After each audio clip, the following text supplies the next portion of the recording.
Hazrat Molana Abul Hassan Nadwi, his personality and achievements. Introduction. In the name of Allah, the most magnificent, the merciful. Praise be to Allah and blessings and peace be upon His messenger. Molana Sayyid Abul Hassan Nadwi, who was born in 1914 and passed away in 1999, was a unique individual. His intellectual brilliance combined with sincerity and remarkable piety made him one of the most favoured scholars of Islam. He was admired at home, beloved by the Arab world, and highly respected in Europe and the States. In a life devoted to the cause of dawah and invitation towards Islam, he excelled in disseminating the message of Islam. He played a significant role in reinvigorating Muslims about Islam and its capacity to withstand the demands of time and its relevance to the welfare of humanity. Perhaps he will be most remembered for the dedication with which he counseled Muslims about the need to protect their faith and the manner in which he awakened them to their responsibilities as torchbearers of the truth. His message contained a burning cry from the heart, urging Muslims to recognize and appreciate their roles as vicegerents of Almighty Allah Ta'ala. Through his eloquent speeches and lucid writings, Molana Nadwi forcefully argued against Western materialism and its mental subjugation of Muslims, by reminding them that their real strength and identity remained in faithful obedience to the teachings of Islam. His personality and achievements. The great Islamic thinker Molana Sayyid Abul Hassan Nadwi was a descendant of the illustrious Hanafi Sayyids, whose forefather was Sayyidina Hassan radiyallahu ta'ala anhu, the Prophet sallallahu alaihi wasallam's grandson. In India, the distinguished family members of Molana Sayyid Abul Hassan Nadwi contributed immensely over the centuries to academic, literary, religious and community life. Take the following as illustrative. Shah Ilmullah, Molana Sayyid Ahmad Shaheed and Molana Sayyid Abul Hassan Nadwi's father, Molana Abdul Hayy Lakhnawi, whose outstanding work Nuzhatul Khawatir is without any precedent in the annals of Islamic historiography.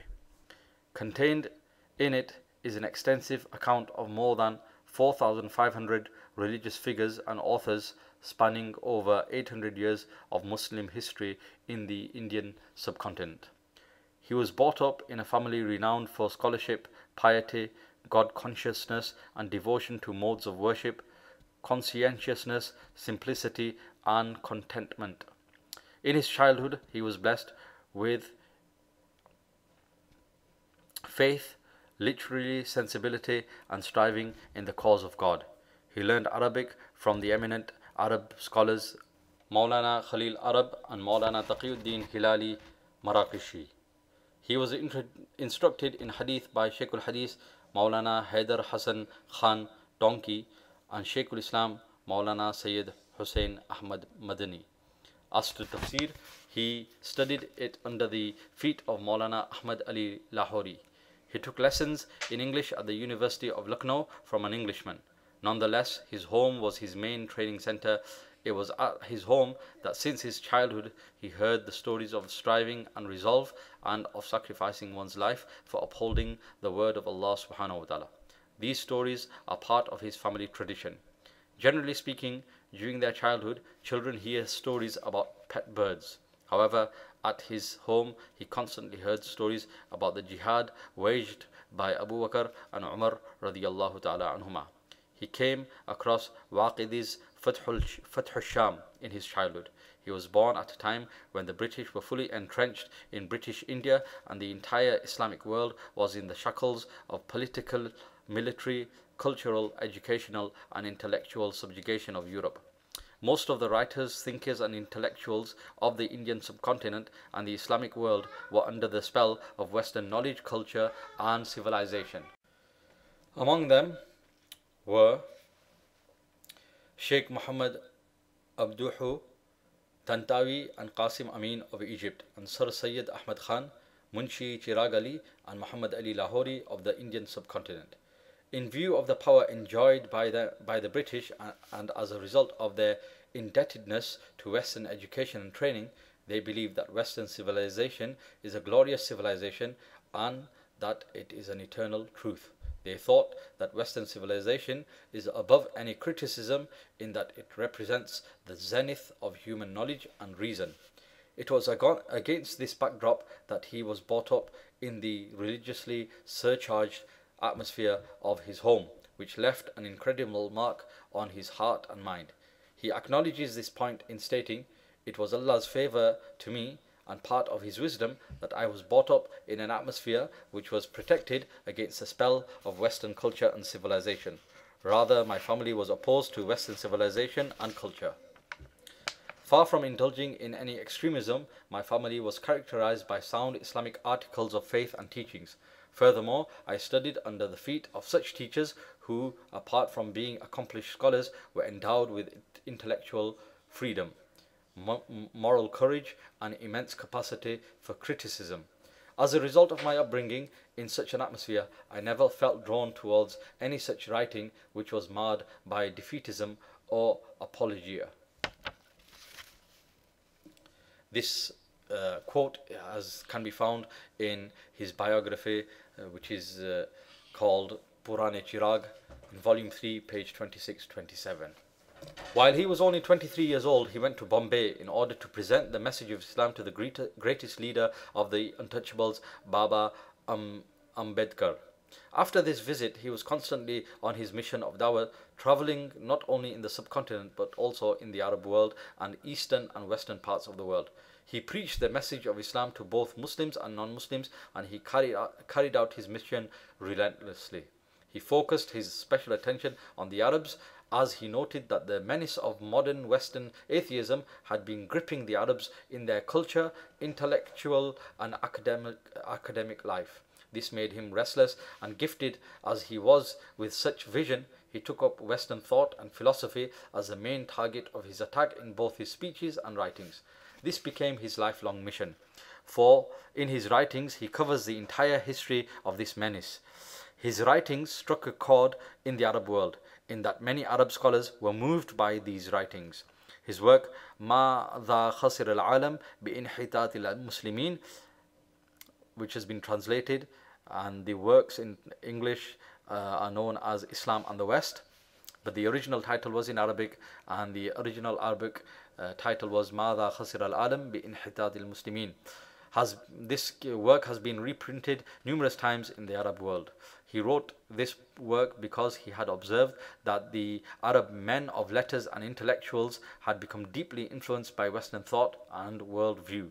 He regarded it as modern atheism. He writes, "I feel that the Arab men of letters have been under the spell of Jamal ud-Din Afghani school in their style and thought.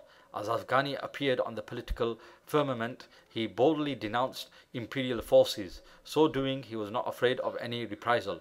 Imprisonment or exile did not deter him from attacking the imperialists. However, when these Arab writers dealt with Western culture and civilization, or its political system, or its economic philosophy and its social sciences, they appeared inverted. Their attacks lacked vigor. On the contrary, it emerged from their writings that the West stands out as a model in every respect. For them, the pinnacle of development and progress was to ape Western models." When he embarked upon his academic and writing career after finishing his studies, he dealt not only with his motherland, India, but the world of Islam. Rather, he addressed the entire mankind, for he was firmly persuaded of the conviction that as Islam had guided the world to the path of success and prosperity in the past, today only Islam and the Quran could offer the guidance for mankind, which was troubled by a host of problems and issues. He was perfectly clear in his mind that Islam alone could deliver mankind from error, crisis, anarchy, and self-delusion. He addressed his message first to the Arabs, out of his fervent desire that they should revert to the way of the Prophet ﷺ and the Quran and regain their true status of inviting and leading mankind to truth. Accordingly, he started his writing career in Arabic. His articles, although written at a very young age, won wide acclaim among Arab scholars and intellectuals. While he was only 18 years old, his first article appeared in Al-Manar, the most prestigious Egyptian manual. The eminent scholar and journalist Sayyid Rashid Rida published it as a special piece.